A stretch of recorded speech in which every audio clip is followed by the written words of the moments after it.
কেমন গাইস? তাহলে বাড়ি চলে এলাম, আর সেই বাড়ি থেকে চার চাকা নিয়ে বের হয়ে গেলাম। যাবো এখন সরবরি দাড়িগুলো সেভ করতে। আর চুল চুল কাটাবো নাকি? চুলটা কাটাবার নেই আমার, শুধু দাড়িটা একটু সেভ করাবার আছে। দাড়িটা সেভ করাবো আর তারপর চলে আসবো। আর আরেকটা কথা, একদিন ছুটি নিয়েছি এখন মালিক, আর একদিনে এখন যতটুকু পাই এনজয় করে নিই। আবার কাল থেকে গাড়িতে চলে যাবো। গাড়িতে মানে গাড়ি এরকমও চলছে অনেক, এবার অনেক চলছে, অনেক ভয়ানক গাড়ি চলছে এখন। একটুকু রেস্ট পাওয়া যাচ্ছে না, জানো, অবস্থা খারাপ হয়ে যাচ্ছে।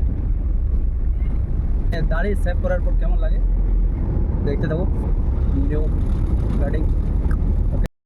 কেমন গাইস? তাহলে কেমন লাগছে?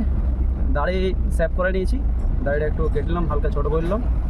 এখন সরবর থেকে বেরোলাম, আর বেরোবার পর পাঞ্চিত রোড ধরে নিলাম। আবার পাঞ্চিত রোড থেকে বাড়ি নিয়ে দেখতে দেবো।